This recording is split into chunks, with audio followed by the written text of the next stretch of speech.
She didn't even slow down. Karen's SUV shot across the sidewalk, crushed my son's lemonade stand, and threw the wooden table into the air.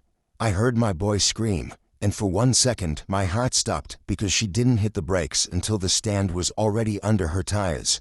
When I ran toward him, she stepped out like she was the victim and shouted, "This is what happens when your kid disrespects mine." People around froze.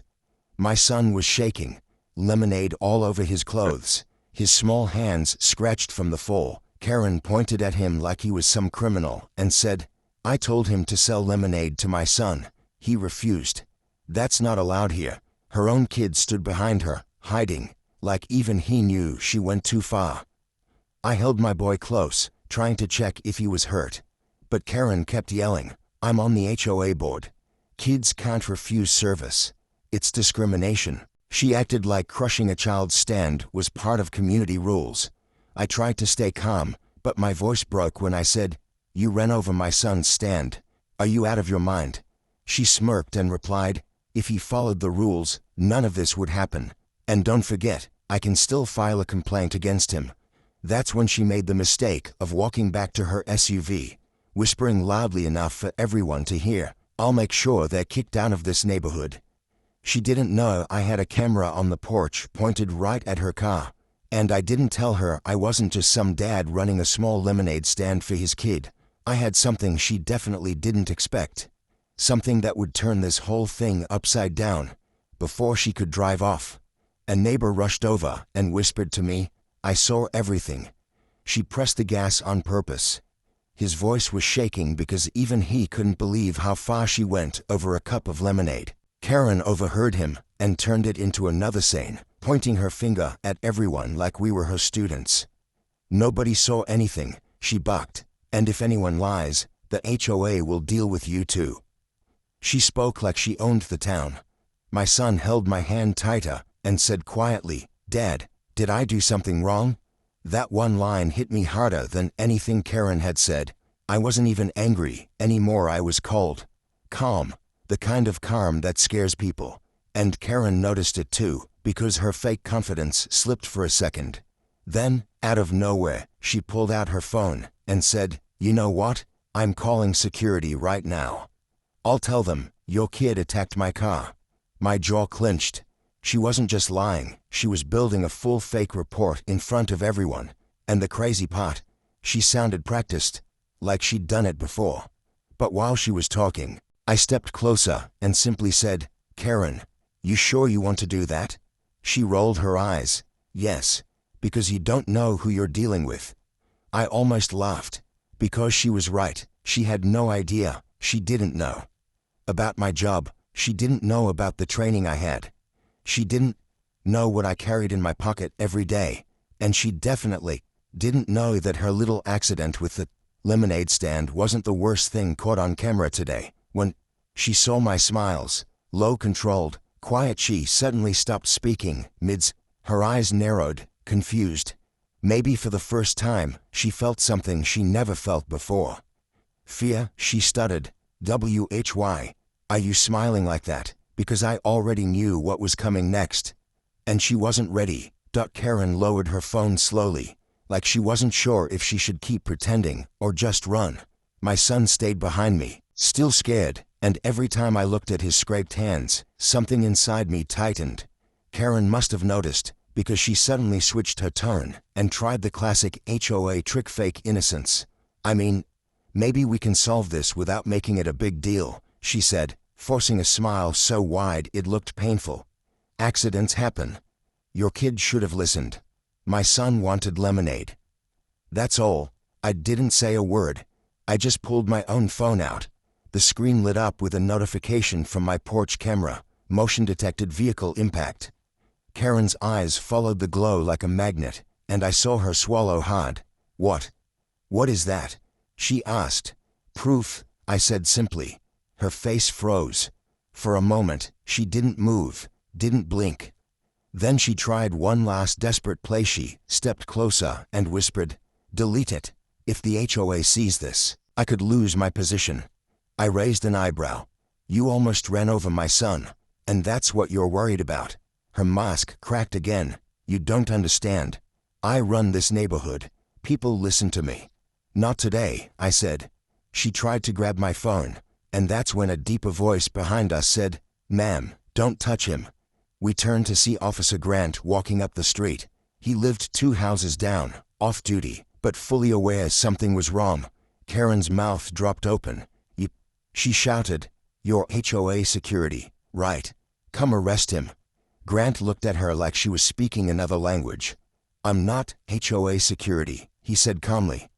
"I'm county sheriff." Karen stepped back like she'd been slapped. No, you're lying. HOA told me. They told you whatever made you feel powerful," he said. She turned pale, and the moment she realized a real sheriff was standing between her and the trouble she created, she finally understood. Her little HOA kingdom meant nothing now. Karen stood stiff, like her brain was trying to reboot. The sheriff's badge on Grant's belt wasn't something she could argue with, but she still tried. "Sheriff or not," she said, lifting her chin, "this kid refused service to my son. That's discrimination, and his father threatened me." Grant didn't even look at me. He looked straight at her. "I watched you drive over that lemonade stand," he said, "and I heard you try to flip the story. So let's not pretend." Karen blinked fast, her voice cracking. He nodded, "and I'm guessing there's camera footage too." She swung her head toward me with a sharp gasp, like she just remembered I existed. "You can't show him that," she snapped. "HOA rules say all conflicts must be handled privately." I almost felt sorry for her. Almost. "The law is not HOA," Grant answered. "Your rules don't override real ones." You could see the panic crawling up her neck now. She tried to laugh it off, a shaky, forced sound. "This is ridiculous. I barely touched anything. The kid is fine. Look at him." My son stepped forward, voice small but steady. "You yelled at me, and then you drove right at my table." That single line broke whatever control Karen thought she still had. She spun toward me and whispered harshly, "Make him stop talking. If this gets out, people will think I'm dangerous." Grant raised an eyebrow. "Karen, you are dangerous." She clutched her purse like she was holding onto her last piece of power.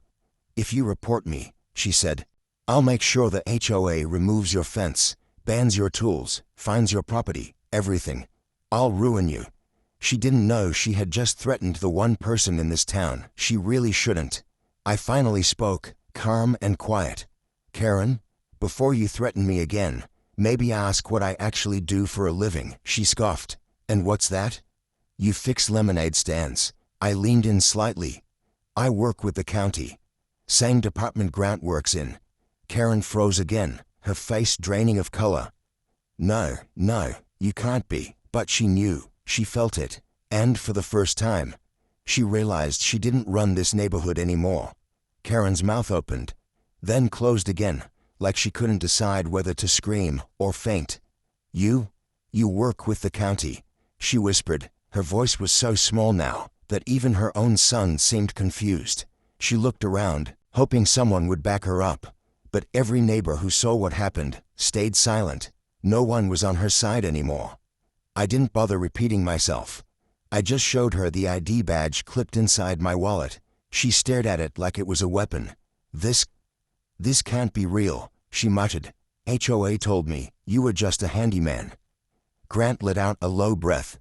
"Karen, you might want to stop talking. You've already made things worse." But she didn't stop. She stepped back, shaking her head, her voice rising again. "No, this is all his fault. His kid embarrassed mine. He refused to sell lemonade. Who does that?" The crowd murmured. It sounded insane now that she said it out loud. She realized it too, but instead of stopping, she spiraled deeper. "My son has allergies. He needed lemonade with less sugar. And this man's child said no." Grant stared at her. "You drove over a lemonade stand because of sugar." Karen looked like she wanted to sink into the ground. "I didn't mean to hit it," she whispered. "I only wanted to scare them a little. That was it." The street went silent. She had just confessed. I felt my son step closer to me, pressing his head against my side. His small voice broke the quiet. She was yelling at me before she drove the car. Karen's eyes widened. That's not what happened. He's lying. Kids lie all the time. She jabbed a finger at him. He's lying to save his dad. I took one step forward. Karen, my voice was steady. Stop pointing at my son. She snatched her hand back like she touched fire. At that exact moment, my phone buzzed again. A new alert. Not from the porch camera this time, from the HOA group chat, where I was silently added 2 months ago because of my job. A new message had just popped up. Karen has been warned multiple times. If she causes one more incident, escalate to county authority. I turned the screen toward Grant. His eyes widened slightly. Recognizing the phrasing. Karen saw our faces change and panicked. What? What is that? Why are you looking at each other like that? She didn't know it yet, but she was seconds away from the biggest twist of her life.